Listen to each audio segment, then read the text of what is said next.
direct des entrailles de CKRL, voici les Geeks contre-attaque!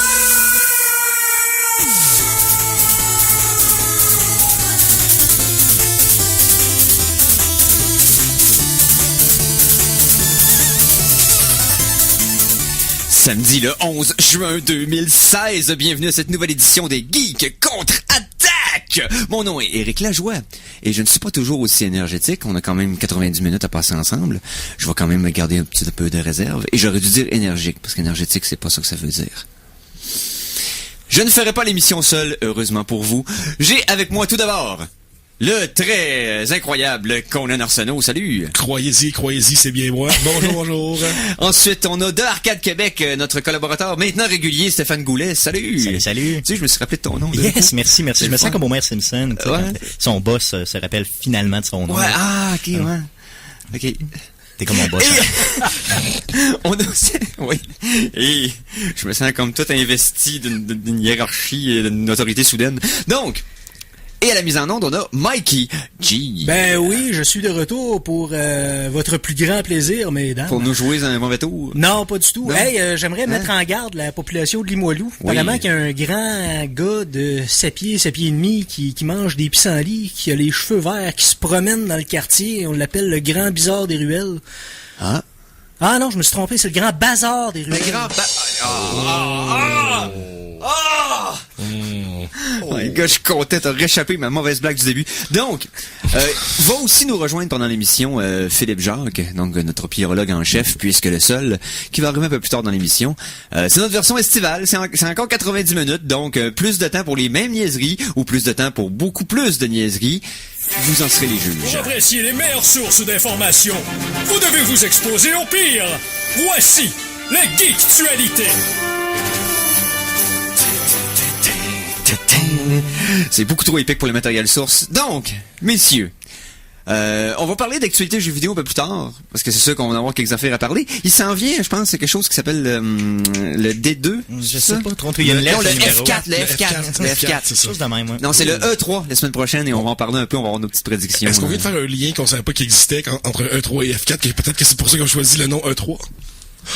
Non. Je ne crois pas, non, non, c'est 3. Non. T'as-tu des nouvelles à parler? Parce que là, on s'enfonce, c'est J'en terrible. ai quand même pas idée grand Je genre. suis pas supposé être un sable mouvant auditif, notre émission, là. C'est comme ça que je l'ai décrit pourtant dans ma description d'emploi sur Facebook. Bon. Ah, nice. Donc, bonne nouvelle au point de vue, c'est une vraie, on va commencer en vraie bonne nouvelle, comparé à, mettons, Simon qui commence souvent ça en mort et tout ça. Avec des décès, oui. On va commencer avec une nouvelle qui est pro-science et pro-humain. Ils ont développé enfin les premiers exosquelettes pour enfants qui ont de la misère à marcher. Oh. Donc, comme je peux te montrer ici la petite image, l'exosquelette qui est vraiment super cute. En plus, il est comme fait pour un enfant, donc c'est pas c'est pas agressif, là. Non, c'est pas, il y a pas de l'air de Weapon X quand tu s'en viens. C'est ça. Il y a pas l'air d'être dans les robots de la matrice. C'est ça. Mais donc, ils ont créé, c'est ça, un petit exosquelette pour les enfants qui ont de la misère à bouger, puis ça peut aussi les aider justement à lever des poids plus lourds et des affaires comme ça. Donc déjà des petits super soldats. Yeah! C'est drôle que tu parles de ça parce que dans ma vraie job, je travaille en réadaptation avec j'ai un lien avec la réadaptation pour justement les jeunes. Puis ça m'a été présenté dernièrement. Par contre, la compagnie donnait pas de prix. Donc souvent c'est un peu le problème, hein, c'est tellement fait sur mesure, vous savez, il y a pas de prix. Non, mais on veut juste avoir une échelle de prix. Non, il y aura pas d'échelle de grandeur. Juste le nombre de digits au moins. C'est ça, juste pour savoir, tu sais. C'est sûr que c'est dans les 3 chiffres. Ça va coûter inestimable dollars. Oui, ça va coûter le prix de ton enfant, le sourire de ton enfant quand il marche vers toi. C'est comme ça que c'est vendu. C'est littéralement, la différence entre on va pas au restaurant ce mois-ci, ou on prend un prêt à banque, ou on hypothèque la maison. Tu sais, je veux dire, à un moment donné, il y a comme des on va plus jamais au restaurant de notre vie. Ouais, c'est ça. Peut-être ça plus que d'autres choses. Aussi. Ouais, mais là, en passant, c'est super cute, vos 2 cases d'iPhone sont identiques. Clink. Ils sont presque pareils. Tu sais, je regarde de mon angle de vue. Oui, c'est vrai. Ils sont très similaires. Finalement, ils sont pas pareils pendant tout. Hey, ça, t'as-tu de la seconde de radio gaspillée? OK, donc. Autre chose. Donc, oui, je vais le poster sur le site parce que, évidemment, c'est la page Facebook sur la page Facebook des Geeks. Mais on a la première image de ce que le merveilleux musical Broadway, qui est le miracle de Broadway qui était SpongeBob SquarePants. Ah, donc, la comédie musicale sur Bob l'éponge. Oui, la première image est sortie sur Internet hier. Et puis, mais ma foi, ça a l'air d'un show Broadway avec du monde. Non, c'est ça. Nothing special, c'est ce que je comprends. Je pense que, en tout cas, j'imagine que pour la génération qui ont grandi avec SpongeBob, c'est quelque chose qui a rapport à eux et leur imaginaire culturel, mais je sais pas si, faudrait me payer pour aller voir ça. Je me suis souvent déplacé pour des événements à New York, là, tu sais, des musées qui présentaient des choses qui m'intéressaient. Mais pour ça, je m'excuse, mais non. Non, juste non. Il y a quelques musicales que je voudrais bien voir. Je voudrais voir Book of Mormon. Je serais même curieux de voir Cats, si ça existe encore, si les chats sont pas rendus toutes morts. Mais, il y a quand même Hamilton qui est un succès incroyable depuis que c'est sorti. Ça l'a presque, il dit, pas nécessairement sauvé, mais ça l'a sauvé l'année financière de Broadway en général depuis que c'est sorti. Puis ça a l'air, c'est assez incroyable là, comme un succès. Donc c'est encore en vie la comédie musicale, seulement c'est plus populaire de façon locale. Ouais. Faut être honnête. Faut être dans une ville où c'est assez en vie. Puis le quête, là, ici, c'est moins. Pour vivre de ça, là. Ouais, c'est ça. Ouf, ouais. Tant qu'à faire une comédie musicale basée sur un dessin animé tel que SpongeBob, j'ai quelques suggestions. Beavis et Butthead. Oui, ça serait bon. Ren et Stimpy. Oui. Ben, sais-tu quel qui serait vraiment... L'Alinéa. Pour le vrai, s'ils réussissent à rendre une version de l'Alinéa live action, je suis là, je vais l'écouter. Mais les Simpsons... Les Simpsons sur Broadway, je pense que étrangement le nombre de chansons qui existent déjà dans l'univers, l'univers est déjà propice tellement à ça. Je pense que ça marcherait. Mais la raison pour laquelle Book of Mormon a été un gros succès, c'est que South Park a navigué régulièrement dans la comédie musicale. Ben oui. Les Trey Parker puis Matt Stone ont commencé leur carrière cinématographique avec une comédie musicale aussi qui était sur Alfred Pecker, le cannibale. Cannibal the Musical. Oh, quel chef-d'œuvre, mais en même temps, quel chef-d'œuvre d'amateurisme. Et ça, c'est pas de façon... Je dis pas ça de façon péjorative. Non. C'est ce que peut être accompli par des amateurs avec ben du willing. Puis aussi, évidemment, un talent d'écriture de scénario quand même assez fort. Ça n'a pas rapport, mais j'ai su ça récemment, par rapport à Cannibal the Musical. Oui. Le cheval de Trey Parker. Oui. Je me souviens plus son nom, malheureusement. Ah, c'est le nom d'une fille, parce qu'on pense que c'est sa blonde au début, finalement. C'est le nom de l'ex de Trey Parker. Oui, je sais. Dans la vraie vie. Oui. Donc, elle s'appelle un peu, je pense que je peux te le dire, c'est, Nadia, me semble quelque chose du genre. Non, c'est parce que c'est en même temps, j'essaie de me rappeler, c'est... On est rendu là! C'est le même nom que la mère de Cartman, parce que vu que la mère de Cartman, c'est une fille, ok, il a donné le nom de son ex également. Donc le nom de la mère de Cartman puis le cheval dans Cannibal, c'est le même. Il a fait donc bien payer.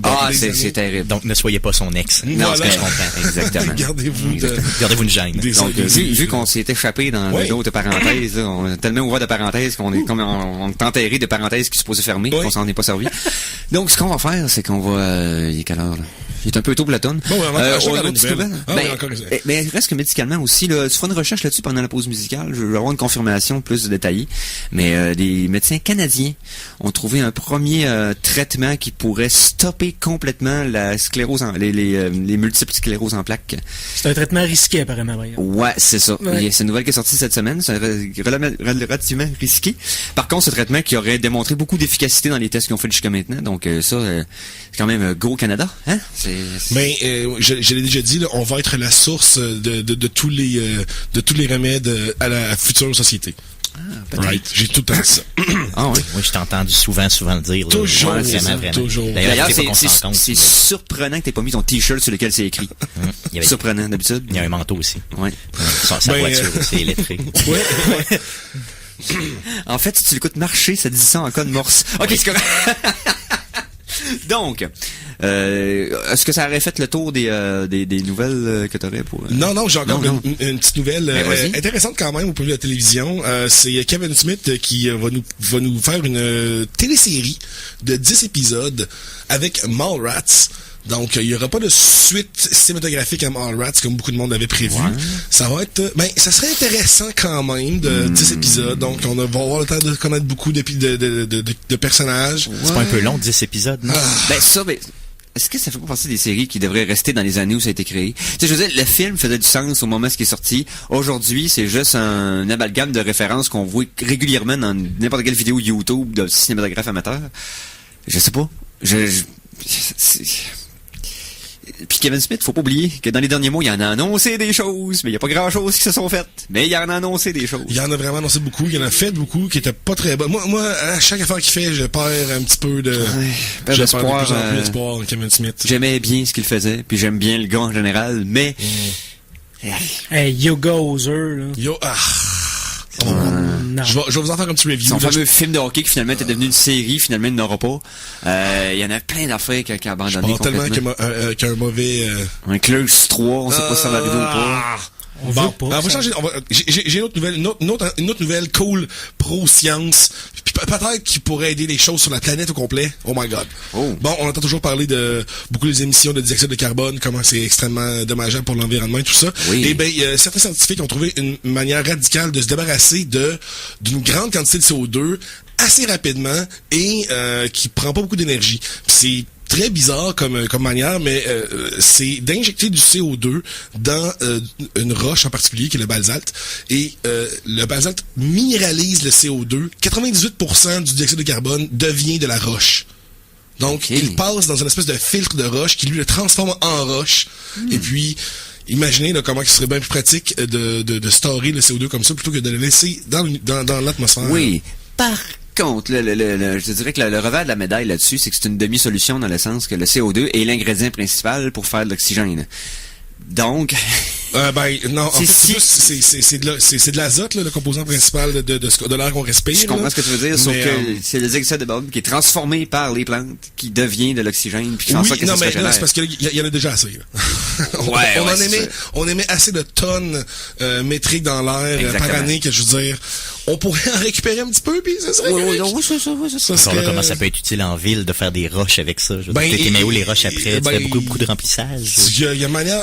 C'est ça la chose, c'est de faire quelque chose après avec les roches, mais j'imagine qu'il y a toujours moyen de traiter ça après, peut-être faire des routes ou quelque chose du genre. J'ai aucune idée des propriétés minérales du basalte. J'imagine que plein de gens ont des super bonnes idées, mais moi j'en ai pas. Si vous avez des bonnes idées, écrivez aux gens responsables. Des maisons. Hey, j'en ai une autre bonne idée. Oh yes. C'est une autre idée de comédie musicale. Rahan. Rahan, ça serait malade. Rahan, ça serait malade. En faire des anges farouches. J'ai-tu oui. Où il y a eu plus vite que le vent? Ben oui. Rahan. Plus que toutes les vagues de l'océan. Toujours plus loin là-bas. Ok, c'est correct. Mais j'écouterais ça. J'ai rêvé où il y a eu un reboot de ça. T'as pas rêvé. T'as pas rêvé. Les images sont plus belles, mais c'est à peu près tout ce que ça a. Ça a perdu de sa magie. Ben, on s'entend dessus que c'était clairement juste, il tournait le couteau, il suivait le couteau, il se passait rien, l'épisode finissait. Moi, ce que je comprenais pas, là, à chaque fois de la fin de l'épisode, ok, il tourne son couteau là pour savoir dans la direction dans laquelle il va, mais il va toujours vers le soleil couchant. C'est malade. À chaque fin d'épisode, il se dirige vers le soleil couchant. C'est ça? Je pense que son couteau-là est sexuellement attiré par le soleil. Moi, je pense que c'est une boussole. Ça pointe vers l'ouest. Vers le soleil. Ouais. Right? Boussole. Voyons. Soleil. Ouais, oui. C'est comme ça, les premières boussoles. Voyons. Ouais, j'ai-tu dit vers l'ouest? Je sais. Le soleil se couche à l'est ou à l'ouest? Le soleil se couche à l'ouest. À l'ouest. Il se lève dans le pays du Japon. Ok. Ah, c'est bon, j'étais correct. C'est bon. Je pensais m'être trompé. Non, on voit ça en musique parce qu'on s'en fout. Ça n'a pas de sens. Avant, je suis tellement fier de vous avoir fait ça. Je vous ai out-geeké sur la place d'où se couche et se lève le soleil. Ça se peut-tu? Ça se peut. Ça se peut que tu regardais l'ordi pendant qu'on s'enfargeait aussi. La chanson de la semaine! Ok, s'il vous plaît, on reprend le contrôle. Et on va le reprendre de façon relativement le fun. Parce que j'ai fait une découverte magistrale cette semaine musicale. Je pense dire relativement magistrale, mais... Non. Magistrale, non? Magistrale, sans l'ombre d'un doute. Vous avez déjà entendu parler du groupe One Up si vous suivez notre émission. Les One Up Mushrooms au départ sont devenus les One Ups tout court. C'est un band de musiciens, de différents musiciens qui se sont mis ensemble pour reprendre des chansons de jeux vidéo, mais ce sont vraiment des virtuoses à leur propre instrument et c'est souvent de façon soit lounge, soit blues, soit parce qu'il y a vraiment il y a des instruments à vent, il y a des violons, trompettes, guitares. C'est vraiment varié. J'adore ce groupe-là. Et ils ont fait une collaboration récemment avec un groupe dont j'ignorais l'existence aller jusqu'à une semaine. Et je suis tellement content que ce groupe-là existe. Ils ont sorti leur premier album sur iTunes cette année. Ça s'appelle Mariachi Entertainment System. Et oui, vous aviez entendu, c'est des reprises de jeux vidéo par un band de mariachi. Ça me plaît. Tous d'origine hispanique. Ils boivent tout un verre de tequila avant de faire le vidéo YouTube ensemble. C'est capoté. Donc, c'est une collaboration entre les One-Ups et le Mariachi Entertainment System, MES pour être court. Et c'est le thème de Vega. Mais leur album est disponible sur iTunes avec des thèmes classiques. Le thème de Gerudo Valley de Zelda Ocarina of Time, des thèmes de Mega Man, de Metroid, de Chrono Trigger, repris à Mariachi de façon impeccable, c'est écœurant. Pour l'instant, on écoute le Mariachi Entertainment System avec les One-Ups pour le Vega Team.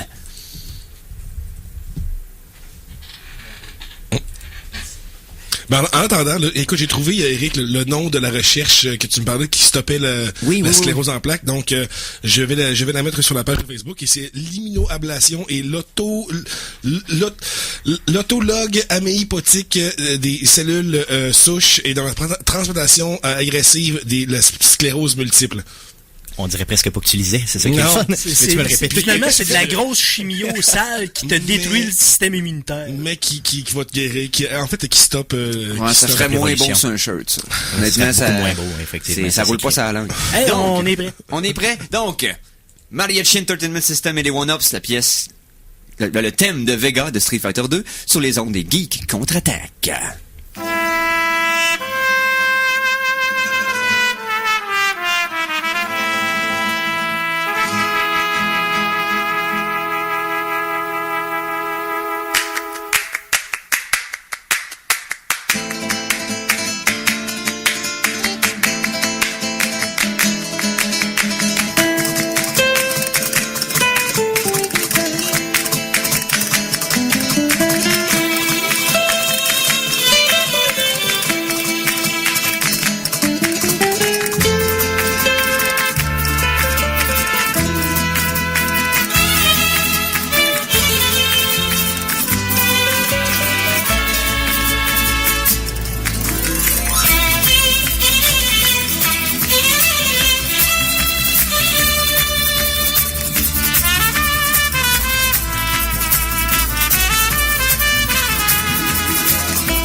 Alors, on vient d'entendre Mariachi Entertainment System avec la pièce le thème de Vega. Cette tune-là n'est pas sur leur album. C'est une collaboration avec les One-Ups qui est disponible en tant que simple, donc single, sur iTunes aussi.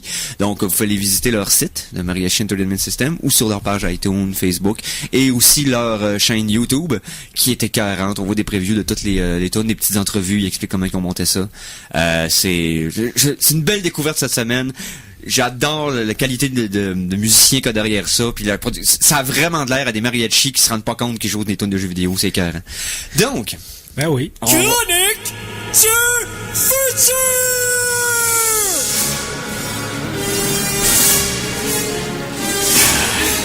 Oh, une chronique du futur. Et là, on parle du futur des scripts et des scénarios de cinéma, peut-être. À tout le moins dans la science-fiction. Parce qu'on a tous, sans être consultés, tombé sur Internet sur quelque chose d'intéressant. Je vous laisse le décrire, messieurs. Ben, tu sais, moi, les gars, vous me connaissez, je crois vraiment en l'apocalypse des robots et qu'ils s'en viennent. En fait, si tu crois en l'apocalypse des robots, tu penses qu'ils vont tous mourir dans un événement catastrophique. Ou l'apocalypse. C'est notre apocalypse à cause des robots. C'est pas le deuxième t-shirt que tu portes souvent, celui-là? Ouais, c'est ça, je crois, à l'apocalypse des robots. Skynet, c'est vrai. Il y en a juste 3, on devrait s'en rappeler. Si je peux me permettre, c'est une nouvelle qui va vous cendrier le réfrigérateur. Ouais. Oui. Okay. Je comprends pourquoi t'as fait ça, mais on va l'expliquer au monde. Donc, OK. Est sorti cette semaine un court-métrage de Sunspiring, c'est le nom du court-métrage. Sunspiring. Donc, soleil inspirant. En tout cas, non, il n'y a pas de façon de le traduire. Non. Peu importe.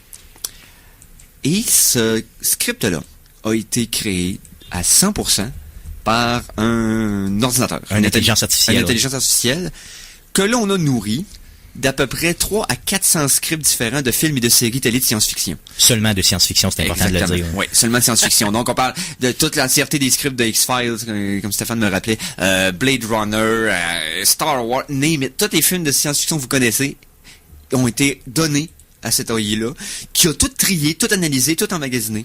Et selon les patterns que lui a trouvés, a écrit un script de 9 minutes.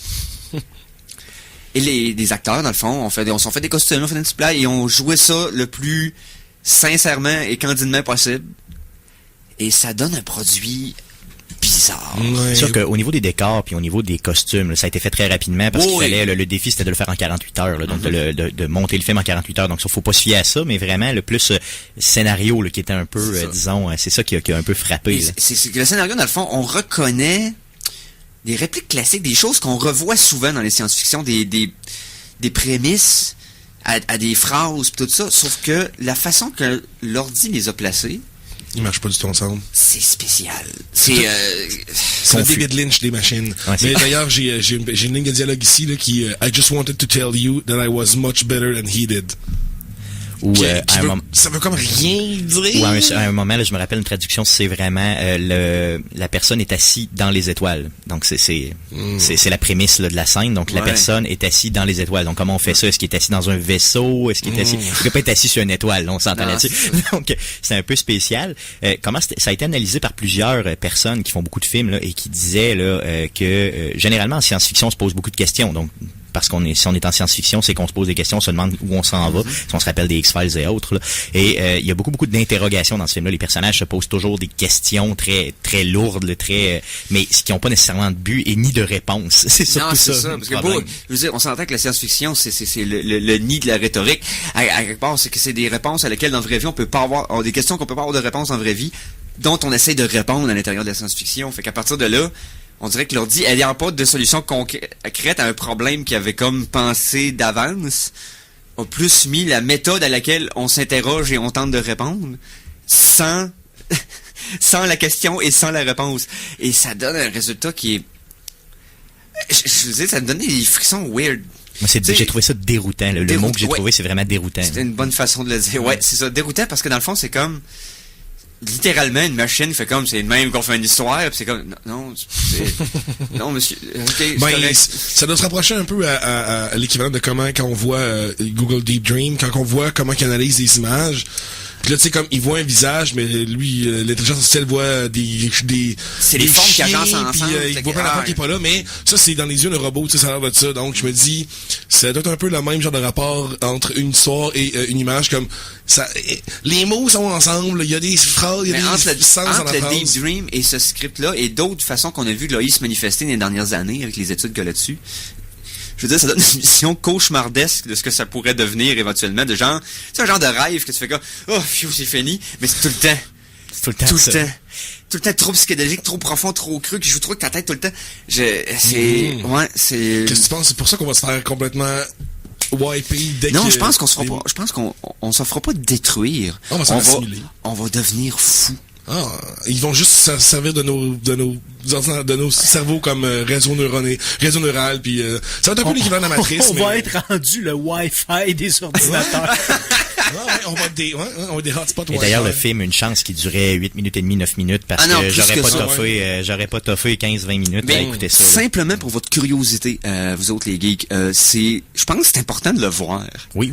Je pense que ça fait partie de notre culture à partir de maintenant de dire qu'est-ce que ça donne, puis vers où, quand il va en avoir d'autres, quand ils vont raffiner cette méthode-là, quand ils vont l'appliquer à d'autres médiums, de voir ce que ça donne, de voir comment un ordinateur a analysé notre façon de s'exprimer dans l'art qui est la science-fiction. C'est hyper important. Pour tout fan de sci-fi, c'est crucial de voir ça. Parce que c'est le plus méta des courts-métrages méta que tu peux pas imaginer. Encore une fois, je veux dire, j'ai beaucoup de questions suite à ça. J'aurais aimé voir un peu la force de l'intelligence artificielle. C'était quoi, un peu comment elle a été montée, quelles commandes on lui a donné, parce que il y a des commandes derrière. La mécanique derrière sa façon de construire le script, mais aussi je veux le réécouter avec un autre œil. Une fois que la curiosité initiale est passée, je vais probablement le réécouter pour voir question script, comment il essaie de builder son histoire, puis essayer d'y aller vraiment là. De trouver le Moses de Patton qui m'a complètement éludé dans la première écoute. Et peut-être de trouver aussi le script directement, donc ce que lui a vraiment donné. Le script est disponible d'ailleurs sur le site, sur la page Vimeo des créateurs du projet. Super intéressant, Sunspiring. On va vous mettre le lien sur la page Facebook des Geeks Contre-Attaque. Puis la production est suffisamment bonne pour qu'on puisse vraiment s'asseoir et étudier le produit final puis de s'amuser avec ça. Donc très très très très très intéressant, très intriguant comme expérience. J'aime beaucoup le nom du AI, ils l'ont nommé Jetson. Comme la famille Jetson. Ben oui. J'aime bien ça. Oui. Donc oui, c'est effectivement un développement intéressant, mais c'est ça. Moi, je pense que la question que tu as posée, c'est très très pertinent dans le sens, c'est pas parce que eux ils ont construit un AI qui est capable de faire des phrases ensemble que nécessairement les humains qui ont fait ce AI là, c'est les meilleurs pour faire un AI qui va fabriquer une histoire. Éventuellement, ça va se développer. C'est pas, c'est pas les personnes les plus intelligentes dans le champ des intelligences artificielles, ni les meilleurs dans le champ de l'écriture scénaristique. Donc, c'est sûr que... À un moment donné, il va peut-être avoir un genre de culmination des deux talents pour montrer à cet ordinateur-là comment le builder de façon plus adéquate. Probablement. Mais ça m'a aussi donné le goût, ça m'a aussi rendu très, très... Ça a grimpé mon anticipation à la 3e saison de Black Mirror que Netflix a commandé.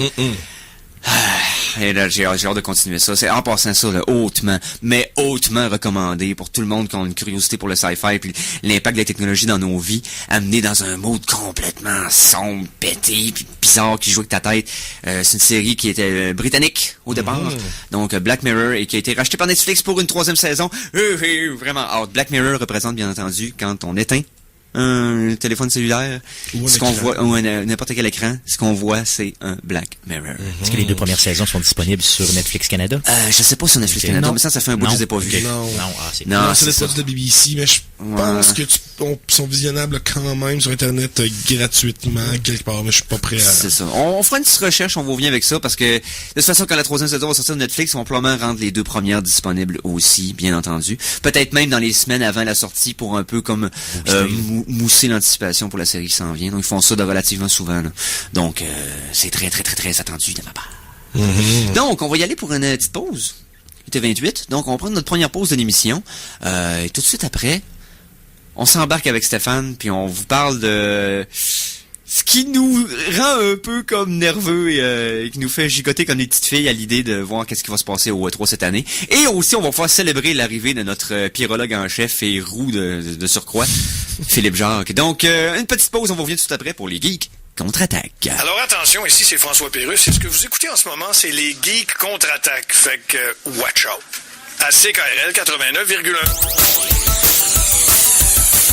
Kalachnikov, la compagnie, a décidé de refaire un branding, de refaire l'image du très vieux et quand même vénérable fusil, le AK-47. À partir de maintenant, le Kalachnikov, mesdames et messieurs, est une arme de paix. Toute l'actualité techno dans l'émission Les Geeks Contre-Attaque dans un instant. Ouais, c'est ça. C'est des chips de 6 pouces de large et de 4 mm d'épais. Voilà. Ouais. Ils sont plus gros que les chips ordinaires en plus. Qui viennent avec un petit sachet que ça a l'air de la mayonnaise, mais en réalité c'est du Saint-Doux. Ouais. Puis il y a comme plus de sel dedans. Puis en dedans, il y a du gravy. Ouais, c'est ça. Dans le fond, c'est la sauce qui tient le sel ensemble. Oh my God, qu'on est rendu loin. Le sac lui-même est frit. Les propriétés Marvel, Disney, Star Wars, Square Enix, Final Fantasy dans la série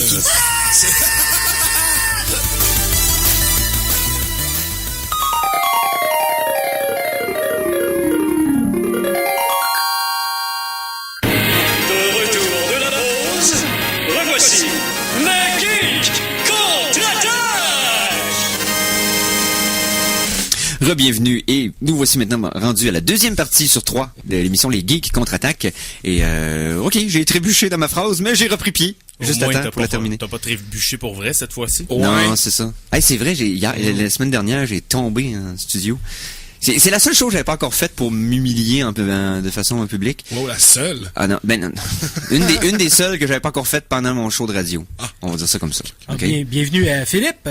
Hey, salut tout le monde! Hey, Philippe Jacques qui est en studio avec nous autres. Salut, mister. Hey, ça va tout le monde? Oui, ça va bien. Vous avez gardé votre sérieux pendant mon absence, là. Je suis sûr que l'émission a été très, très sérieuse. Incroyablement sérieux. Hey, j'étais comme joyeux d'apprendre que c'est la première fois que vous êtes en studio ensemble, de fond, Philippe Jacques et Stéphane Goulet. Yes. C'est comme super le fun. Bienvenue au Geek pour merci. En plus t'as plus de place cet été, donc je vais arrêter d'empiéter sur ton espace parce que là on va te laisser parler. Ouais, c'est ça. Et pour voilà. Chronique jeux vidéo! Parce qu'on va parler jeux vidéo avec Stéphane Coulet d'Arcade Québec. Salut, mister. Salut. Donc, j'en ai parlé un peu dans la première demi-heure, mais quand même, on va survoler quel thème? Ce que je vous propose, c'est qu'on puisse regarder un peu les prédictions que j'ai pour vous, puis on peut jaser de ça, là, tout ce qui va se passer au E3. Oui, quelle date cette année? Donc, la convention elle-même est du 14 au 16 juin. Par contre, comme il y est à toutes les années, là, on a toujours des grosses conférences qui sont un petit peu avant le E3, vraiment pour mettre la table, puis pour que pendant la convention, les gens puissent jouer au jeu et tout. Oui. J'ai l'horaire de la convention, si ça vous intéresse. Oh, ça peut nous donner des hints, parce que l'année passée, exemple, ça nous avait donné beaucoup d'espoir pour Fallout 4, le fait que Bethesda faisait une première fois une conférence à eux autres. Il y en a une encore cette année. Il y en a une encore cette année. Donc, beaucoup de monde commence à parler d'Elder Scrolls 6. Mais ça... Oui. Ouais. Ça, en tout cas, je vais vous en parler tantôt. On va revenir sur Bethesda. Pour l'horaire des conférences, donc ça commence demain, le 12 juin, avec Electronic Arts qui, à partir de 17h, va nous faire une présentation. Donc, on s'entend que EA a toujours là, vraiment des grosses annonces à faire. Un gros line-up à chaque année. Bon, oui, puis on va parler du line-up là dans quelques secondes après la présentation. Après coup, Bethesda prend le flambeau à partir de 21h. Okay. Donc, ils ont vraiment encore une fois, là, pour la deuxième année, une présentation, comme tu le disais. Après ça, le lundi 13 juin, on a Microsoft qui commence ça vers midi et demi. Donc, on nous dit, entre midi et midi et demi, là, ça va commencer avec Microsoft. Okay. Après ça, on a une partie gaming show PC seulement. Donc, vraiment, là, à toutes les années, il y a ça. Mais c'est vraiment plusieurs compagnies qui vont se mettre ensemble pour s'assurer de donner un maximum d'infos au niveau des PC gamers, là, qui sont pas vraiment pas le genre de joueur que je suis. Est-ce que ça prend ta carte de membre de PC Master Race pour rentrer? Voilà. Il faudrait que tu leur montres ton tatou là, sous la peau là, avec un genre tatou de Windows. Oui, effectivement, ton tatou Windows et ou Linux.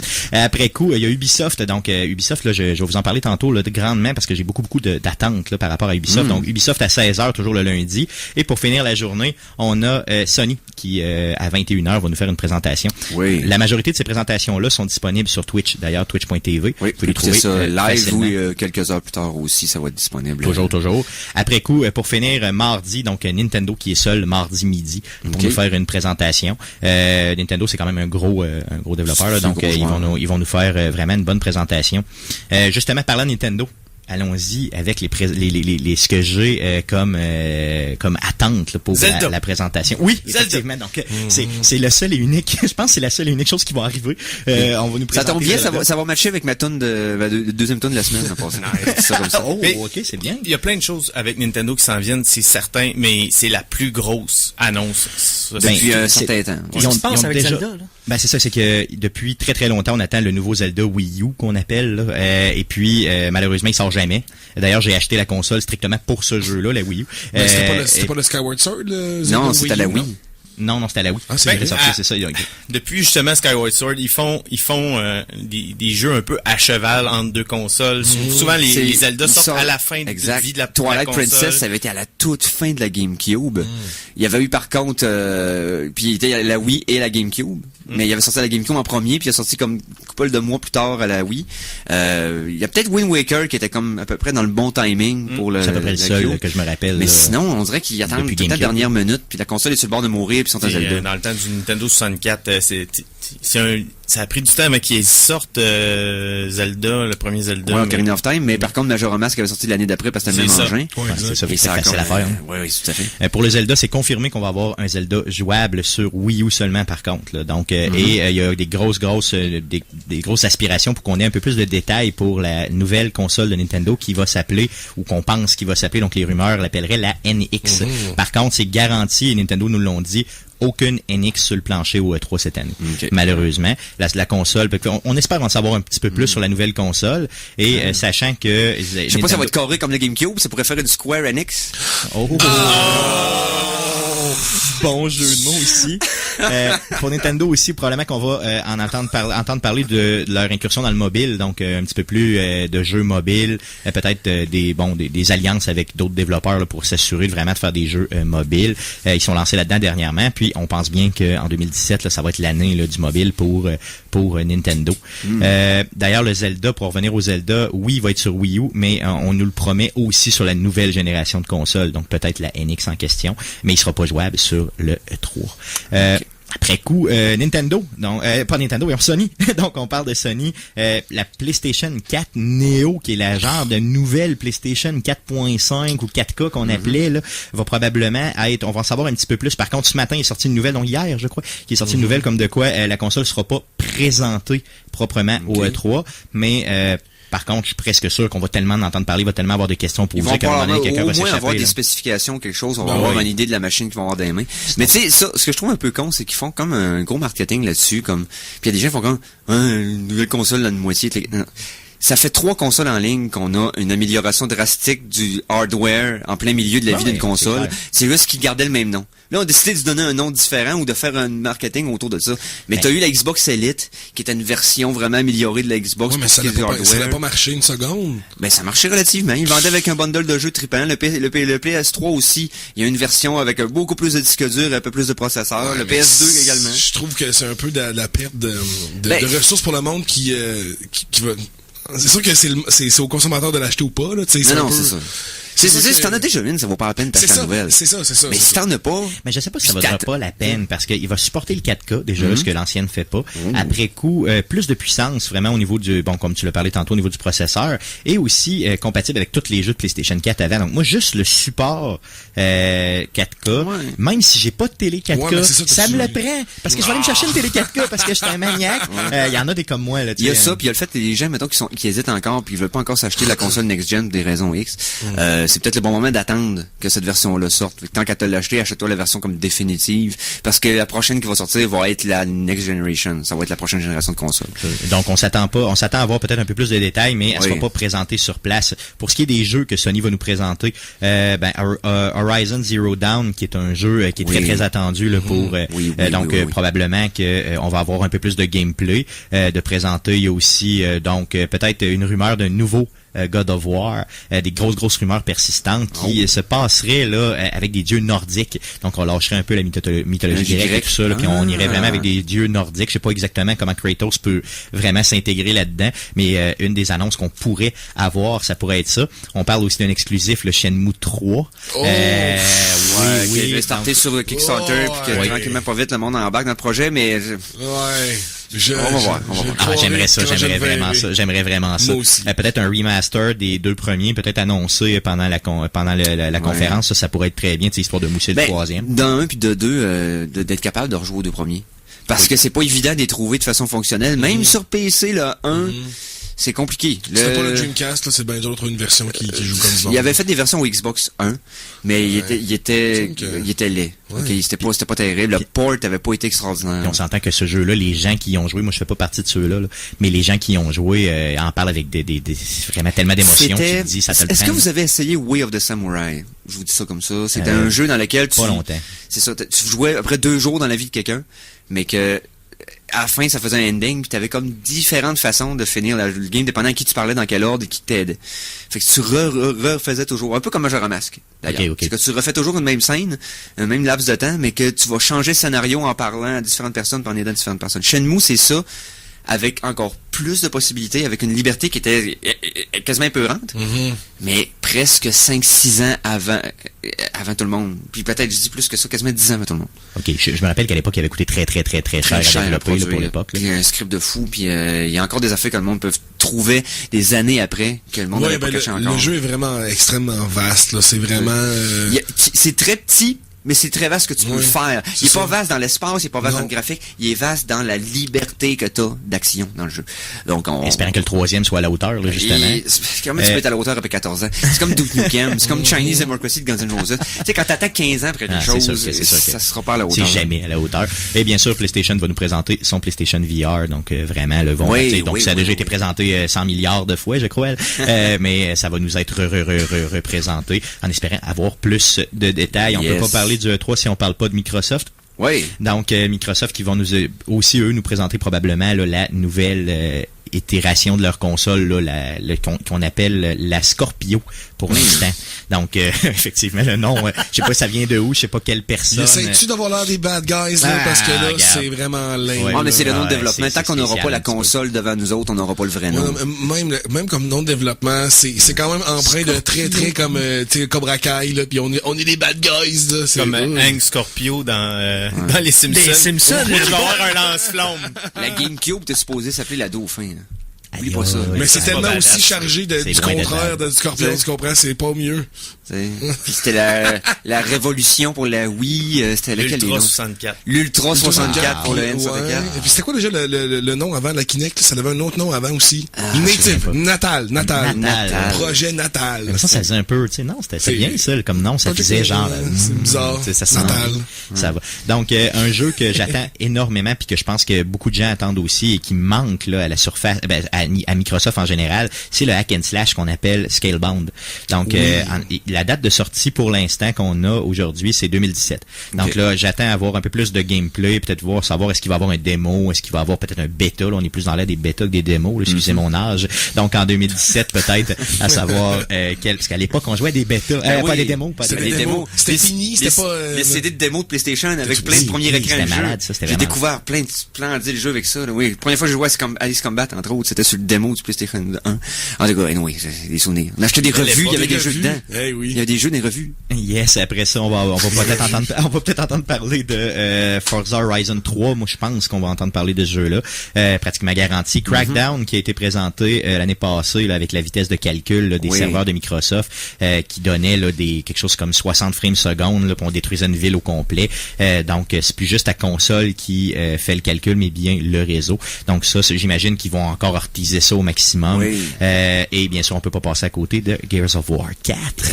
Ça va donc là, je veux plus de détails sur l'histoire. Tu sais, qu'est-ce qu'on fait 25-30 ans après l'histoire? Je veux savoir qu'est-ce qui se passe. Est-ce que le logo est sorti de Gears of War 4? De mémoire, oui. Ils ont intégré le 4 comme dans une des lettres, là, comme toutes les mots affaires. Je l'ai vu ce matin, mais je m'en souviens pas. Faudrait aller regarder. Je sais que le cover, là, vraiment, au niveau de sur Amazon, là, directement. D'ailleurs, en passant sur Amazon, si vous allez aujourd'hui, vous pouvez l'avoir à 30 ou 40% de rabais. Donc, vous allez le payer 50$ au lieu de 80$. Ça peut être Gears of War. 4 à place du A.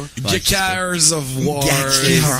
C'est comme Fan-Four-tastic. Fan-Four-stick. Donc, hey, on va stopper là-dessus, momentanément. On parlait de Nintendo tout à l'heure. Musique, s'il vous plaît. La chanson de la semaine 2! Puisqu'on parlait de Nintendo, on va prendre une petite pause dans notre review parce qu'il y a d'autres affaires que je veux parler après. On parlait de Nintendo, on va parler d'un band qui s'appelle Machina Supremacy. Et Supremacy, ça se prononce comment en anglais? Peu importe. La suprématie des machines. Ok. C'est un groupe que m'a fait découvrir un de nos collaborateurs occasionnels et maintenant montréalais de souche, notre ami Nicolas Paquin, dans le fond, qui m'a envoyé ça la semaine dernière, puis j'avais pas le temps de le faire jouer. Je vais le faire jouer cette semaine. Donc un groupe style metal, un peu black metal bizarre, mais qui reprend instrumentalement la tune de la vallée de Gerudo. Dans Ocarina of Time. Nice. Ça dure 2 minutes quelques, c'est court, mais ça a des gosses. Donc, on a à peu près joué toutes les versions possibles qui existent sur Internet de cette tune-là. Ouais. Mais cette version-là, elle valait la peine qu'on la passe quand même. Donc, Gerudo Valley. Ça valait toute la peine. De Machina Supremacy sur les ondes des Geeks Contre-Attaque.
Tu viens-tu de trouver un rupee en dessous d'un pauvre victime buisson qui avait pas demandé à se faire slasher par la Master Sword? C'était à lui de pas se mettre dans mon chemin. Tu viens de faire une roulade. Donc, on vient d'entendre la suprématie des machines, Machina Supremacy. Je l'ai prononcé avec un accent italien. Qu'est-ce que tu fais là? La pièce Gerudo Valley, mon Dieu Seigneur. En tout cas, il fallait voir leur canal YouTube. Continuons les geeks contre-attaque. Ouais, c'est ça. It's me, Mario. Okay, non. On poursuit nos prévisions du E3 qui s'en vient la semaine prochaine. Là. Donc, on était rendu à quelle publisher? Compagnie. Donc, on est rendu avec Ubisoft. Donc, ben oui. Bon, Ubisoft. Encore Assassin's Creed 28. Bon, ben c'est ça. Ben, parlant d'Assassin's Creed, on s'attend à voir le prochain Assassin's Creed. Donc, vous savez que cette année, exceptionnellement, il n'y a pas de jeu d'Assassin's Creed, mais il y a le film. Donc, là, bien sûr, on va faire le jeu du film. Ben, c'est ça que je pensais, mais malheureusement, c'est pas ce que les... c'est pas ce que les... Ben, je dis malheureusement parce que moi, j'aurais aimé ça. J'aurais aimé qu'ils reprennent, tu sais, puis qu'ils, mettons, poussent un peu plus l'histoire du film, mais il semble pas être le cas. Les rumeurs, ils veulent vraiment les détacher, dans le fond. C'est ça, exactement. Faire deux entités séparées. C'est dans la même histoire, mais c'est pas, c'est vraiment pas, ça sera pas relié. Donc, les rumeurs nous disent qu'on s'embarquerait dans une trilogie, Égypte, Rome et Grèce, mais pas nécessairement dans l'ordre, là. Donc, peut-être qu'on commencerait par Rome, après ça, Égypte. Parce qu'en Rome, on l'a déjà fait avec Brotherhood. Je trouve que c'est un peu comme, patauger dans la main. C'est en Italie, avec les mêmes structures. Ben, c'est ça. Ça va faire récupérer un peu. Par contre, pour ce qui est de l'Égypte et de la Grèce, ça peut être intéressant, ça. Mais moi, Égypte, je trouve que ça pourrait faire un peu changement, quand même bien. Grèce, oui. Rome. Ben, l'Égypte, il n'y avait pas un qui était justement, Non, il y en a un qui se passait, c'était après c'était Brotherhood. Non, après Brotherhood. Là, tu parles de... il pichait les bombes, là. Ouais, c'est ça. Oui, c'est, voyons, celui qui est moins solide, là. Mais il était fait pareil. Revelation, ouais. Il y avait des nouvelles mécaniques. Il se passait en Moyen-Orient, mais je me rappelle pas de la ville. Mais, ouais, non, c'était quand même le fun pour Graba. ça. Ouais, c'est ça. Non, c'était pas ça. Non, c'était pas ça, non. Après ça, on va entendre probablement parler de The Division, vraiment, là, tu sais, pour essayer de un peu remousser le jeu qui est, qui est un peu presque déçu. mort, là, dans le jeu. Ouais, ça, puis qui a déçu beaucoup par ses nombreux glitches, alors qu'on pensait qu'elle était un peu plus stable que ça à sortie, mais c'est surtout le côté un peu progression dans le jeu. Tu sais, t'atteins un niveau quand même relativement rapidement, peut-être après 25-30 heures de jeu, puis après ça, c'est pratiquement impossible de continuer à progresser. C'est surtout ça que tuait le jeu, là, je vous dirais. Parce que j'étais venu faire un review ici, il y a peut-être un mois et demi, puis je vous disais que c'était très très bien, mais on n'avait pas encore atteint le plein potentiel du jeu. Donc c'est le endgame qu'on appelle, là, qui est vraiment un peu plus, disons, poche, là, ou qui a été mal rendu. Ils sont en train de travailler là-dessus, donc en espérant avoir des bonnes nouvelles au E3 par rapport à ça pour donner peut-être un peu plus là, de profondeur à ce jeu-là. Bien sûr, on a entendu parler cette semaine de Watch Dogs 2, donc une grosse annonce. D'ailleurs, il est déjà acheté. J'ai pas été convaincu, moi, par non, à part la toune, là, je l'ai mis à off, la toune, parce que le son était vraiment exécrable, là. C'est une genre de toune de rap un peu bizarroïde que j'ai détesté. Mais ça n'a jamais été le fort de Watch Dogs, la musique, là. Ça n'a jamais été... Mais moi, non, ça m'a donné vraiment, ça m'a vraiment convaincu que le premier était seulement, dans le fond, un genre d'essai, et que le deuxième va vraiment pousser un peu plus loin. Le premier, c'était le bêta de la bande-annonce qui nous avait passé, puis c'était décevant qu'il nous ait sorti. Je pense que c'est ça. Mais moi, je pense que quand même dans Watch Dogs, il y a des affaires que j'ai l'impression que ça va être dans tous les jeux du futur. Comme par exemple, GTA, quand je jouais aux deux jeux en même temps, il y a plein de fois que je revenais dans GTA après avoir joué à Watch Dogs, je me disais, oh my god, ça aurait donc été pratique d'avoir un cellulaire pour de pouvoir hacker telle affaire. Oui. Mais dans le sens que les personnages aient des téléphones et qu'ils soient sur des réseaux, je pense que ça va être quelque chose qui va permettre d'influencer l'environnement autour d'eux autres d'une façon, mettons, drastique ou pas. Oui, exactement. Reste que ça. Mais ça, je pense que c'est quelque chose qui va se retrouver dans beaucoup d'autres jeux à part Watch Dogs. Tu sais, mettons, dans les open world du futur, mettons, GTA 25, mais il va y avoir la possibilité de hacker comme un peu les mécaniques qu'on a retrouvées au balbutiement de Watch Dogs. Moi, je pense que c'est quelque chose de très bien, de très grand, mais c'est pas encore là. Watch Dogs, c'était vraiment prometteur question de design. Vraiment prometteur. Mais je pense qu'ils vont l'avoir poussé à un autre niveau. C'est ce que j'ai vu dans mon annonce. D'ailleurs, c'est ce qui a fait que je l'ai déjà acheté. Et encore lui aussi est à 30 ou 40% de rabais. Donc sur Amazon. Aujourd'hui, on dirait que je travaille pour Amazon, mais je fais pas une cote là-dessus. S'ils sont prudents cette fois-ci, ils vont y donner le temps de développement que le jeu a besoin. Ils ont beaucoup trop pressé le développement de Watch Dogs vers la fin du premier. Oui, mais Ubisoft, là, ils s'en viennent pas à... Ils deviennent de plus en plus gros, donc malheureusement, ils vont avoir les mêmes comportements que les grosses compagnies qui pressent les gens pour avoir des... Je vais te décevoir parce que la date de sortie est déjà annoncée, c'est pour novembre. Oui, c'est ça. Il a été annoncé cette semaine, puis novembre. Pour novembre cette année? C'est tout de suite, là. Ça, moi, je leur donne mon argent, tu sais, sans poser de questions, là, mais peut-être que vous devriez attendre un petit peu. Tu sais, au pire, s'ils leur poussent, je vais me dire, regarde, s'ils prennent le temps de le finir comme faut, ils l'ont fait avec GTA, puis le monde, ils disent, ils ont boudé un petit peu, mais tout le monde était content quand le jeu est sorti. Oui, mais ça, c'est Rockstar ont pas du tout le parcours qu'Ubisoft ont eu, là. Rockstar vont avoir une marge de manœuvre que les gens vont leur donner qui va être beaucoup plus grande que d'autres compagnies, parce qu'ils ont rarement fait des erreurs magistrales, là. Très rares. Est-ce qu'ils en ont fait? Ils en font jamais. Non, ils en font jamais. Rockstar. Ouais, parlant de Rockstar. Ouais, attends un petit peu, je finis avec Ubisoft, une petite dernière chose le Fractured Butthole, qui est le Fractured Butthole, en anglais. Le fracturé mais complet. C'est ça, effectivement. Donc le jeu de South Park qui dans le fond sera très attendu et pour ma part est déjà encore acheté. Donc on espère avoir une date de sortie du jeu et surtout on espère avoir un peu de gameplay pour voir si ça va être à la hauteur de l'ancien qui était vraiment très très bon. Il y a aussi For Honor qui est très très très attendu. Donc un jeu de combat épique là grand avec des épées là dans 3 mondes différents. Donc ça aussi c'est très très attendu. Tu voulais que je te parle on a parlé de Rockstar. De Rockstar, parfait. On a parlé de Rockstar, on s'attend à avoir une nouvelle de Red Dead Redemption 2. Donc j'y vais fort, je le sais, mais beaucoup de gens, beaucoup de rumeurs sur Internet. Il y a aussi une nouvelle franchise que Rockstar a confirmé qu'ils faisaient, mais ils n'ont pas dit c'était quoi. Donc on s'attend peut-être à 2 nouvelles différentes au niveau de Rockstar, mais Red Dead Redemption 2, si ça sort même avant Mass Effect, je m'en vais chercher le jeu là. Et je l'attends et je vais quand ça va sortir, je prends une semaine de congé. Imaginez là le potentiel de moi vraiment le Red Dead 2 là, je pense que c'est le jeu pas confirmé que j'attends le plus encore parce que j'aime beaucoup tout ce qu'ils ont mis comme environnement dans le premier. Puis là, si on parle, c'est sur le next gen, donc ça va être de toute beauté. Là. D'ailleurs, si vous avez jamais joué le premier, allez le faire tout de suite. tout de suite là. Ça vaut vraiment la peine pour l'histoire. Puis j'ai trouvé que c'était les DLC des zombies. J'ai trouvé que c'était une des affaires les plus proches des vieux films de zombies des années 80 en tant que scénario et tout, parce que tu sais, ta femme se fait zombifier super vite. Oh, faut que j'aille régler le problème. Nice. C'est excellent. Et d'ailleurs, c'est un stand-alone, donc c'est un DLC, mais que tu peux jouer seul sans avoir le jeu de base, donc qui est encore une fois des forces de cette compagnie-là. Rockstar, moi, une suite qui n'existera pas jamais, mais que j'aimerais très ça jouer, c'est Elle est Noire 2. Ça serait intéressant. Ouais. J'ai adoré ce jeu-là. Le pacing est très lent, mais c'est un jeu d'enquête un peu à la film noir. En tout cas, si vous n'avez pas joué à ça, moi je le recommande, c'est très très intéressant. Il y avait mis beaucoup d'œufs dans le panier pour ce jeu-là, beaucoup de budget, beaucoup de hype, d'anticipation. Malheureusement, c'est pas lent pour le gamer moyen. Et il s'est pas vendu au niveau qu'il aurait voulu. Mais ça enlève rien au travail que t'as mis dans ce jeu-là, reste que c'est un incontournable quand même. Ben moi, j'en entends souvent parler sur des blogs ou sur Internet en général. Là, les gens le demandent beaucoup. Est-ce que ça va se concrétiser un jour? Je ne crois pas, mais quand même. Mystère. Autre compagnie? Oui, bien sûr. Ben, allons-y avec Bethesda. Donc, Bethesda qui nous ont donné les Fallout 4 relativement dernièrement. Oui, c'est ça. C'était leur première conférence ever qu'ils faisaient en leur propre nom l'an dernier. Puis ils nous avaient annoncé de quoi être gros quand même. Là, cette année, cette année, Dishonored 2 est déjà annoncé. C'est déjà sur la table. Donc, c'est sûr qu'on va voir du gameplay par rapport à ça. C'est pratiquement garanti. Peut-être quelques nouvelles de Fallout 4. Je pense avoir ce qu'on appelle une Game of the Year Edition. Donc, vraiment avec c'est la Season Pass. C'est ce qu'ils font à toutes les Fallout. Donc, ils vont le faire probablement à celui-là. Est-ce que ça va nous être annoncé en fin de semaine? Probablement. Et ce qu'on voudrait avoir, c'est ce qui est sur la table de tout le monde. Et ce que tout le monde attend, c'est un nouveau Elder Scrolls.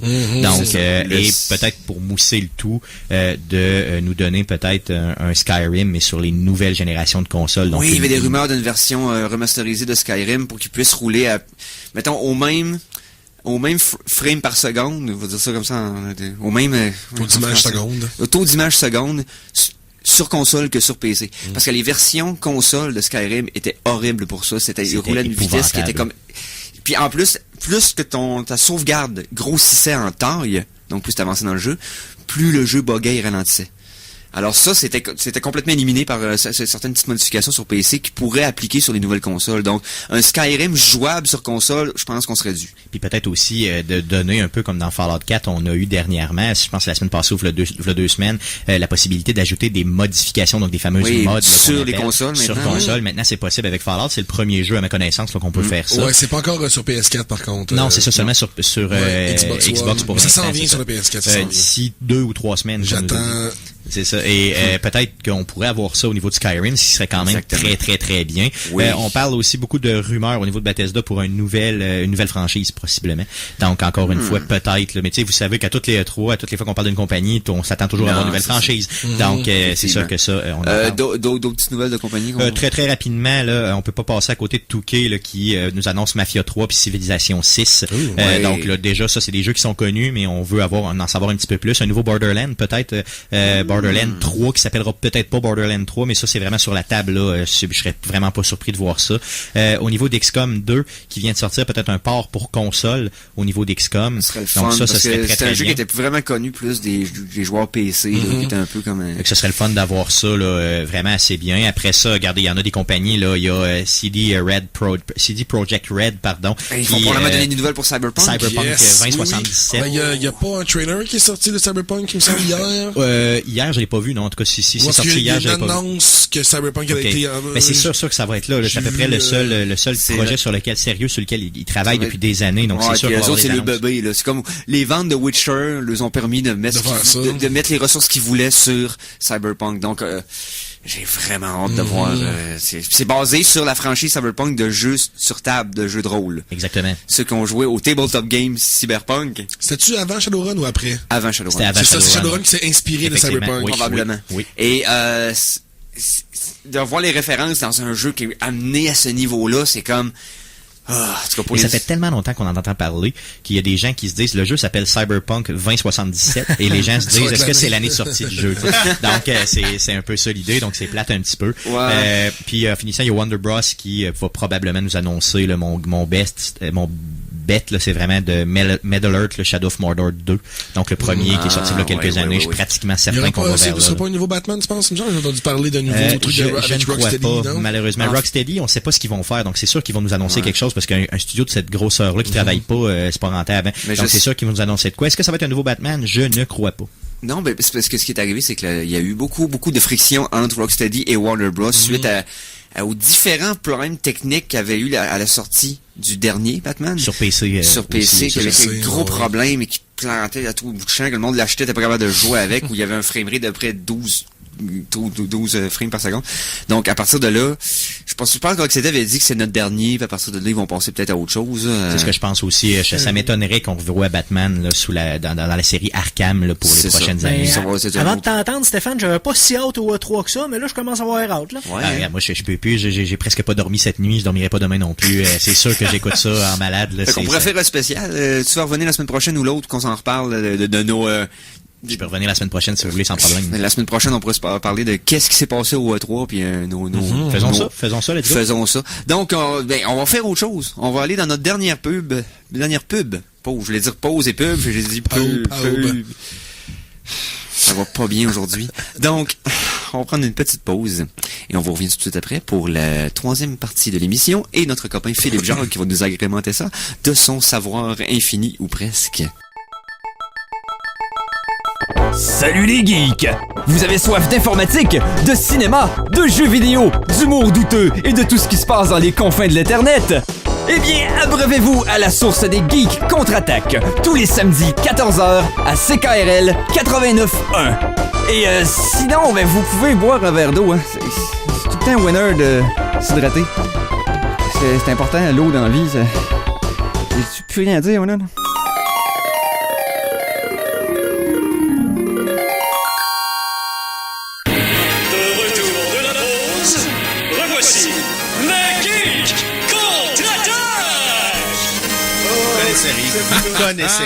Et on est de retour pour la dernière partie des Geeks contre-attaque et on parlait de trucs complètement imbéciles pendant la pause. Et ces pauses-là, vous allez pouvoir les écouter un peu plus tard dans la semaine car on a un SoundCloud sur lequel on diffuse non seulement nos émissions intégrales, mais en plus, on diffuse qu'est-ce qui se passe pendant les pauses.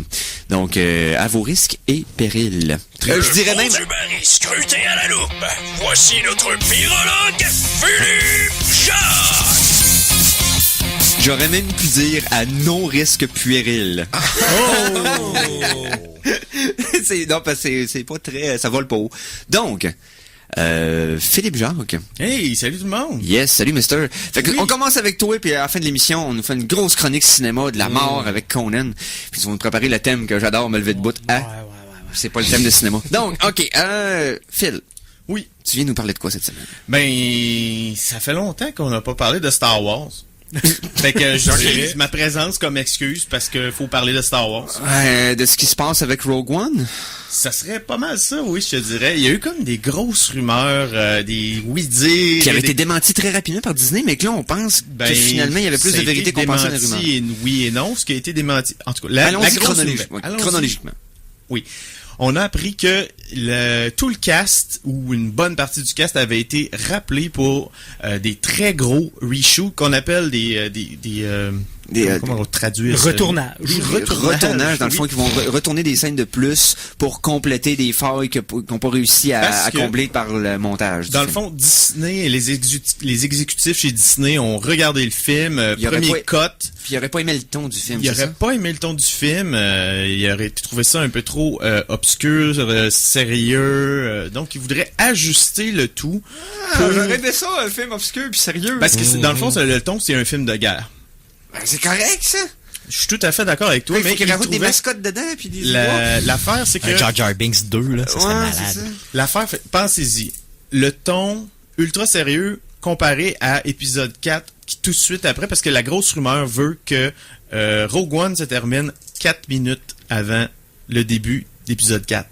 4 minutes avant le début d'épisode 4. Donc, avant que Vador intercepte le transport corélien de Tantine 4 de Leia et qu'elle donne les messages de quête. Donc, la rumeur, c'était que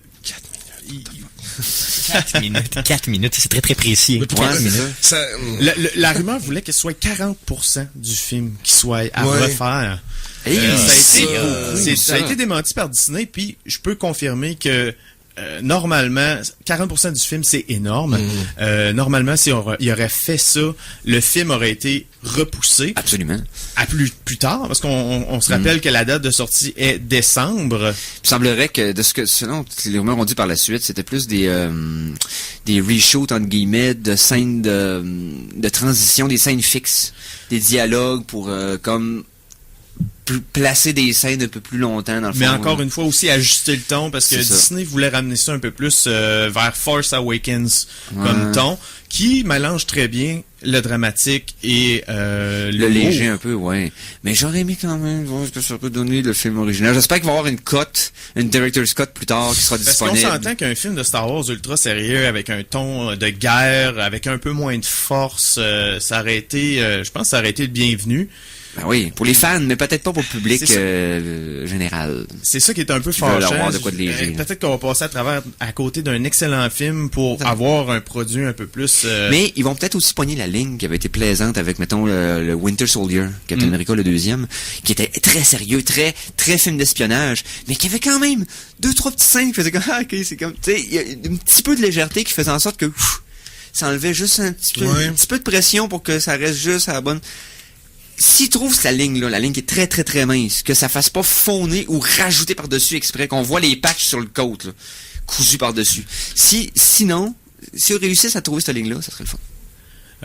C'est ce qu'on va voir. La question, c'est est-ce que ça va être réussi? Mais on se rappelle que quand même, Force Awakens avait au moins bien réussi ça. Le ton était... On se rappelle que le film commence par un village qui se fait détruire. Là. Ça commence assez sombre. Oui, ça commence avec du sang et des morts et tout ça. Oui. Fait que s'ils réussissent à avoir cette ligne-là aussi, qui est très fine encore une fois à avoir, moi j'ai confiance encore en ce film-là. J'ai très hâte de voir ce que ça va donner.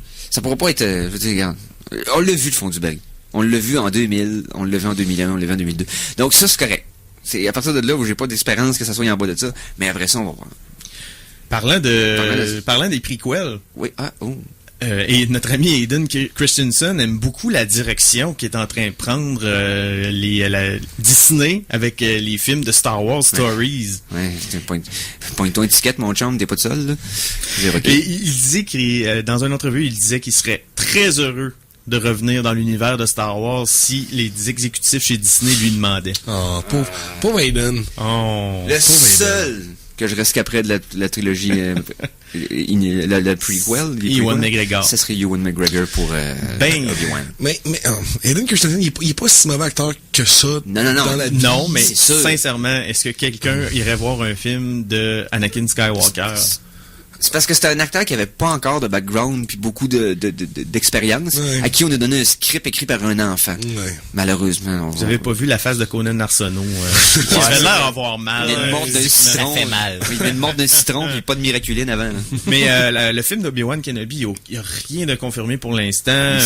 Ça serait intéressant. Mais parce que le troisième film n'est pas encore confirmé. Là, on va avoir le Rogue One qui est le vol des plans de l'Étoile Noire par les rebelles. Après ça, on va avoir le film de Han Solo. J'ai l'impression qu'on va avoir encore un peu de Vader, on va voir encore un peu de Boba Fett avec tous les chasseurs de primes. Ça serait l'occasion de sortir ça, du Jabba the Hutt. Dans ce film-là, moi, je mettrais tout ça là-dedans, ça serait intéressant. Cette fois, c'est de voir la première relation que Han Solo a eu avec Jabba the Hutt parce qu'ils se connaissaient de longue date. Ou la façon sûrement que ça va avoir avec l'histoire de comment il est tombé avec Chewbacca. Mais moi, je pense que Lando devrait avoir un rôle très, très, très important. Ça prend un rôle important parce qu'ils se connaissaient très bien avant. Voilà. Ça prend un rôle important. Peut-être l'acquisition du Faucon Millennium aussi. On n'a toujours pas résolu l'histoire de Finn.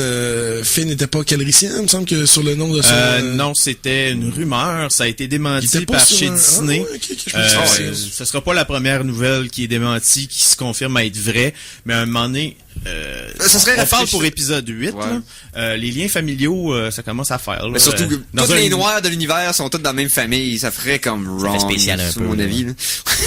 Y a-tu façon de juste comme d'avoir un personnage à part entière qui est pas rattaché à un de la gang, ça fait du bien. C'est pour ça que moi, que je sais que probablement que Rey va être la fille de Skywalker, mais ça me le tente pas qu'elle soit. J'aimerais ça s'il y a une autre famille qui ont de la force aussi, ils sont pas tout seuls. Là. Je connais une famille de poilus qui ont de la force, mais la seule chose, c'est que c'est des singes. La chanson de la semaine 3! Chanson de la semaine 3. Et j'ai hâte de voir pourquoi ta transition. J'étais supposé mettre une chanson. J'ai changé d'idée à la dernière minute parce que pour avoir plus de temps pour jaser avec vous autres. Oui. Donc, c'est une chanson de jeu vidéo et qui est un peu...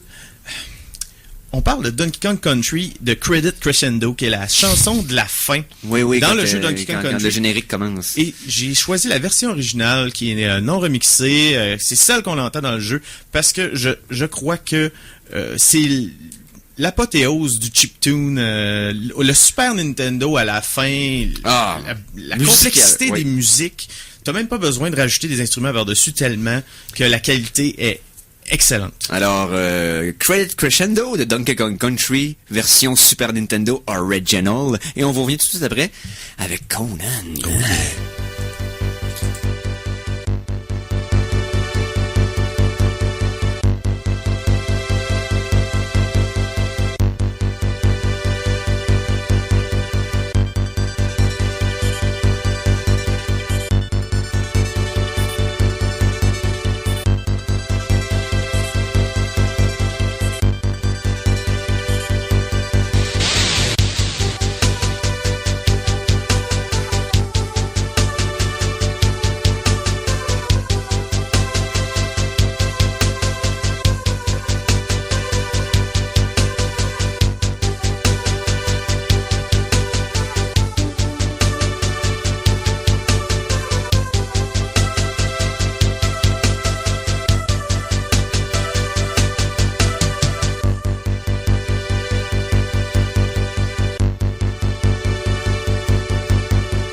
Alors, c'était Crescendo.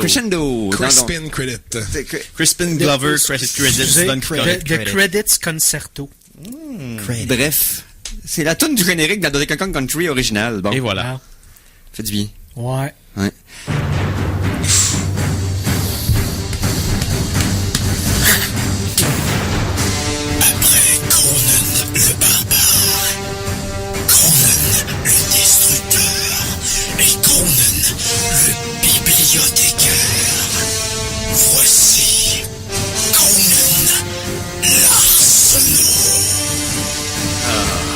Les corps français de Basil Polderis.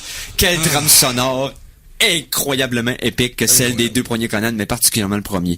Ça, c'est bien sûr le thème de Conan du premier film. Ça, je sais pas si tu savais, mais c'est la toune que c'est mon réveil matin.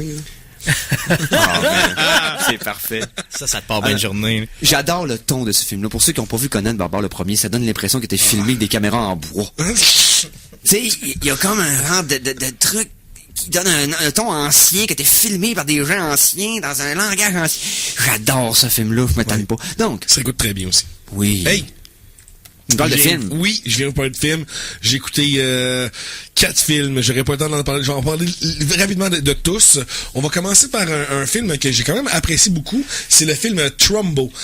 Donc, la semaine passée, je vous avais parlé un peu de... Avec Bryan Cranston. Et exactement, voilà. Avec Papa Malcolm, pour le monde qui ont écouté. Ou Walter White, pour ceux qui connaissent. Walter White. Donc, Trumbo, la semaine passée, je vous avais parlé, les gars, du film des frères Cohen, Hail Caesar, qui est à propos de la peur des communistes et la politique. Donc, mais là, c'est un peu le même sujet dans le sens que Trumbo, lui, il faisait partie du parti communiste. Et puis, il a été vraiment sujet à des poursuites. Il a fallu qu'il change son nom parce que il a peut-être se faire emprisonner, tout ça. Donc, ça suit la vie de ce gars-là dans ces années-là. Il a gagné plusieurs Oscars. Il a gagné un Oscar pour Breakfast at Tiffany's, puis aussi un autre dont j'oublie le nom.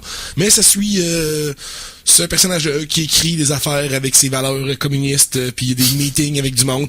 C'est bien. Vu que ça parle d'Hollywood, j'aime quand même ça parce que ça parle un peu de l'histoire d'Hollywood.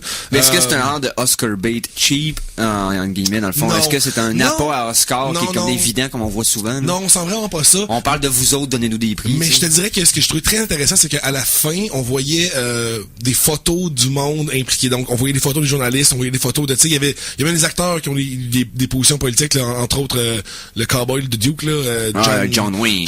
John McCain, John Wayne.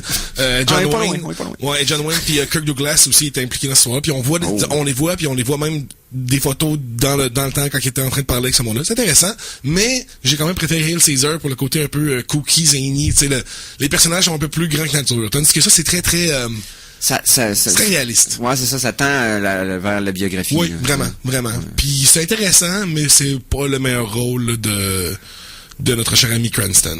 Okay. Il n'a pas été en nomination pour meilleur acteur ou aux Oscars pour ce film? Je te dirais que je ne sais pas quel point qu'il mérite parce que oui, il était bon, mais j'ai pas senti vraiment. Je connais pas assez Trumbo déjà pour faire comme oui, il est pareil que lui. Je sais pas de quoi il avait l'air, puis il était pas si différent que ça que donc. Mais la performance, tu dis c'est bon, mais des fois ça transcende pas. Daniel Day-Lewis dans There Will Be Blood, tu savais que le gars allait ramasser l'Oscar. Ouais, c'est ça, mais c'est un peu ça. Mais là cette année, il y avait toute la conspiration autour que Léo allait pas encore avoir son Oscar, fait que le plus gros contender, si on voulait, c'était justement Bryan Cranston. Ouais, mais non, c'est sûr que Léo a fait un travail plus intense que Cranston. D'accord. Donc, Trumbo, très bon. Je vous dirais un 6.5, 7 sur 10, là, très acceptable. Un petit peu plate, mais comme toutes les biographies, c'est toujours un petit peu juste du monde qui se parle. Mais bon. Donc, deuxième film, un film que j'attendais quand même depuis assez longtemps, c'était 10 Cloverfield Lane. Oui, donc, la suite spirituelle de Cloverfield. Cousin de Cloverfield. Qui est un film de bunker. Ouais, qui 95% du film se passe dans le bunker avec John Goodman qui respire fort et qui renifle et qui grogne.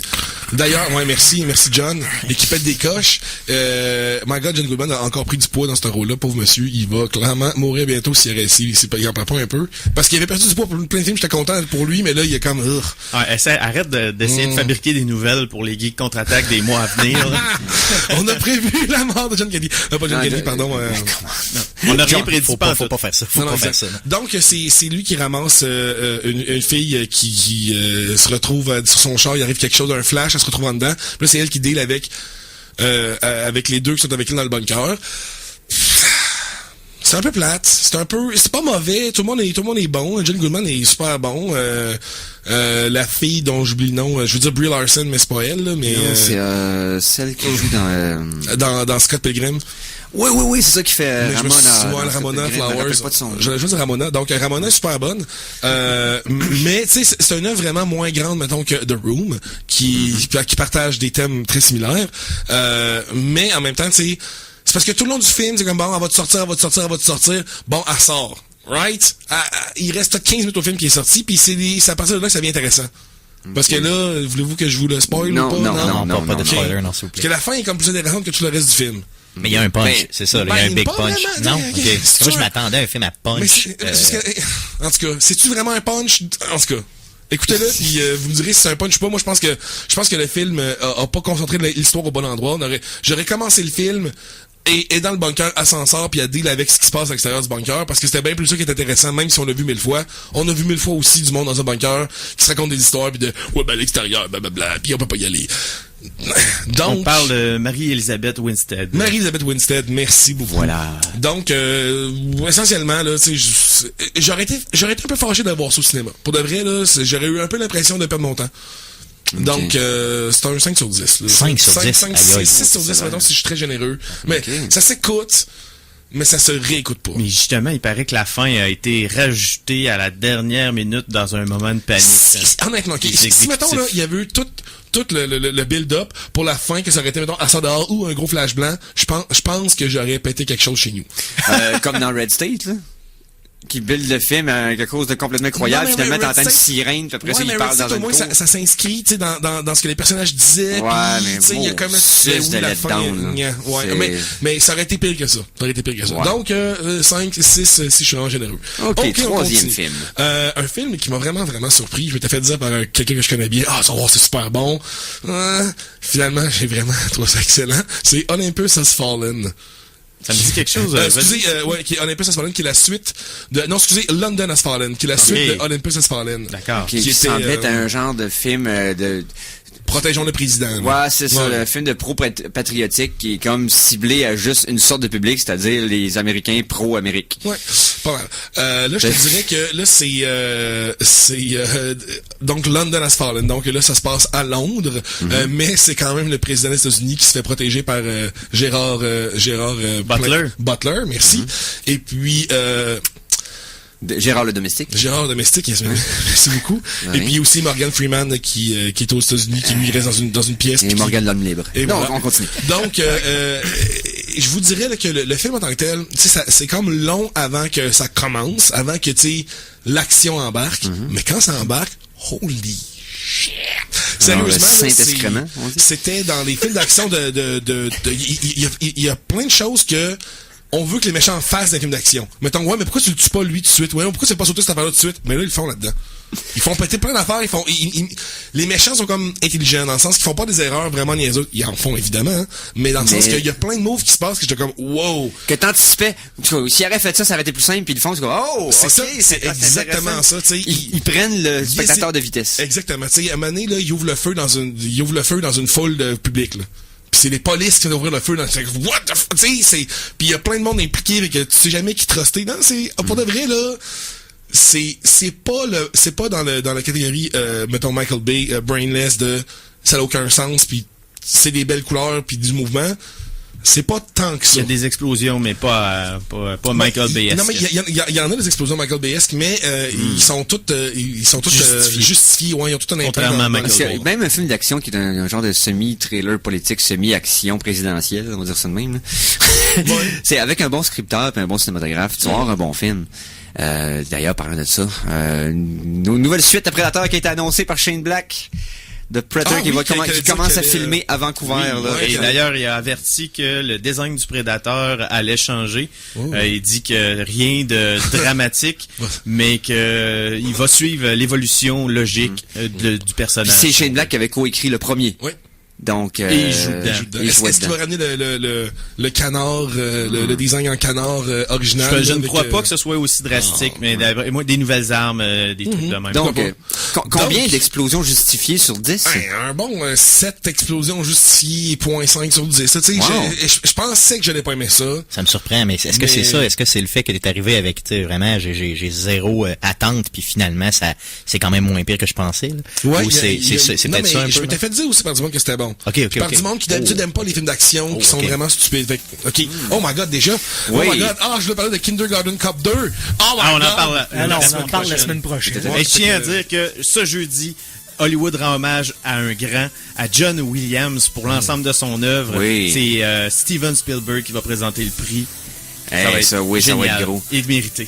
Un flic à le mettre en... On s'en parle la semaine prochaine. Donc, merci à Phil Jacques, donc. Ça fait plaisir. Merci à Stéphane Goulet. Merci. Merci de rire de mes blagues, en passant. Cool. Ça me fait plaisir. Je les ai trouvés très drôles. Merci à Conan. Ça fait plaisir. Merci à Mikey Boy. Ben, ça me fait plaisir. Et suivez-nous sur Facebook, suivez-nous sur YouTube également. Et pour savoir ce qu'on se dit pendant les pauses et les pièces musicales, ben, allez sur SoundCloud. Ouais, c'est vous autres les pires. Et, on se fait suivre tout de suite avec l'émission Che Bandoneon. Yes, alors merci d'avoir été là pour nos 90 minutes de ça. Hein? Et donc, mon nom est Éric Lajoie, merci d'avoir été là et on se revoit la semaine prochaine. Salut les geeks!